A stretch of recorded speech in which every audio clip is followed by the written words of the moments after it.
Magandang araw sa inyo lahat. Ito ulit si Mike Padua. Nagbabalik sa ating tropical weather analysis ngayong araw po ng Lunes hanggang Miyerkules, Hunyo 6 hanggang 8, 2022. At ito ang Tagalog version, pinaglilingkod sa inyo ng Typhoon 2000. Umpisa natin ang update. Ito ang latest GovSat ngayong araw na ito ng Lunes hanggang bukas Martes. Medyo all clear po ang bansang Pilipinas, except po sa hapon o gabi may mga usual suspects. Ito po yung mga tinatawag nating mga localized thunderstorms, lalo na po sa Luzon, Visayas at Mindanao. At meron po tayong medyo tuyo na mahinang habagat sa may dulong hilagang isla ng Luzon. Ito po yung mga areas like Batanes, Babuing Cubao Islands at itong areas po ng coastal waters ng Ilocos region. So may konting hangin mula sa Timog Kanluran but hindi naman po inaasahan pong mga sunod-sunod po na mga occasional na mga ulan. At medyo tahimik naman po dito.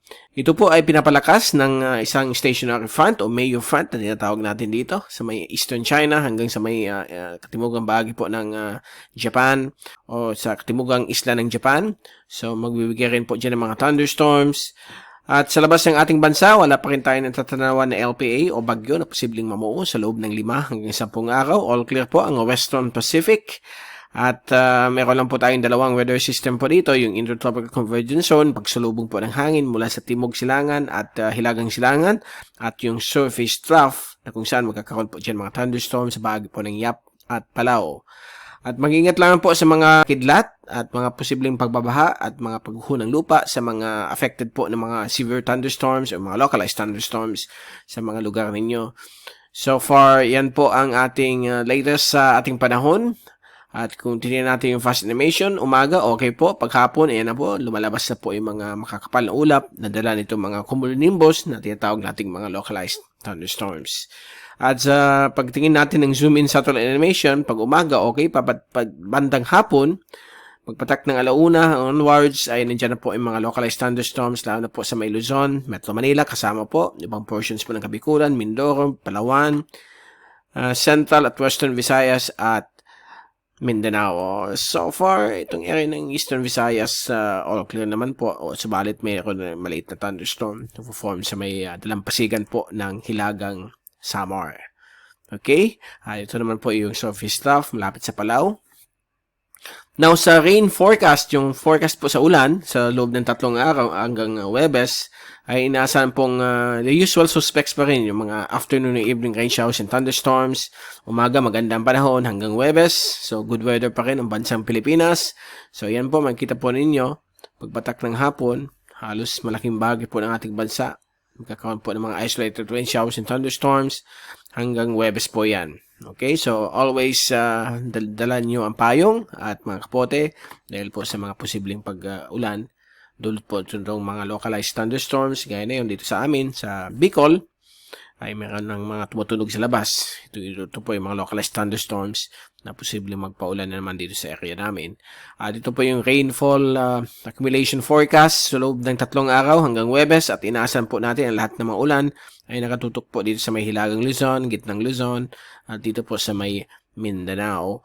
At sa wind forecast sa sunod na 3 araw hanggang Huwebes, June 9, inaasahan pa rin po ang parehong ihip ng hangin, mahinang habagat sa kanlurang dagat Pilipinas, sa dulong Hilagang Luzon, sa may Batanes, Babuing Cubao, Southern Taiwan, at mahinang Timog Silangan na hangin, dito naman sa may East Philippine Sea, o sa may Philippine Sea na tinatawag natin. Ang buong bahagi ng ating bansa ay magiging kalmado hanggang paiba-iba po ang direksyon ng hangin. At ito pong pag-iba-iba ng direksyon ng hangin ay mga iba't ibang factor niyan. Included po ang mga thunderstorms. Nagkakaroon po ng iba't ibang direksyon ng hangin. So far, yan po ang forecast sa hangin. So yan po, Tuesday ng hapon, inaasahan po natin variable winds sa inland areas ng Pilipinas but may light southerly to south-southwesterly winds sa iba't ibang bahagi po ng ating bansa hanggang sa Huwebes, sa Miyerkules, medyo kalmado pa rin at hanggang sa Huwebes. Okay? So for yan po ang kalagayan ng ating panahon sa buong Pilipinas at sa karatig po ng Asia Pacific.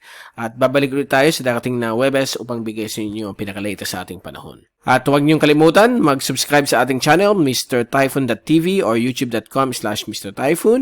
At click lang ninyo ang subscribe button, i-like niyo ang mga videos natin, at don't forget mag-click palagi sa notification bell para updated po kayo sa ating latest information sa panahon. At also doon po sa ating Facebook page, MrTyphoon.com o Facebook.com/MrTyphoon para makita kayo ninyo ang mga videos natin at mga updates po sa panahon at sa mga bagyo, kung meron bagyong namumuo. Okay? So, doon ninyo malalaman din sa Facebook kapag meron kayong account using Facebook.com.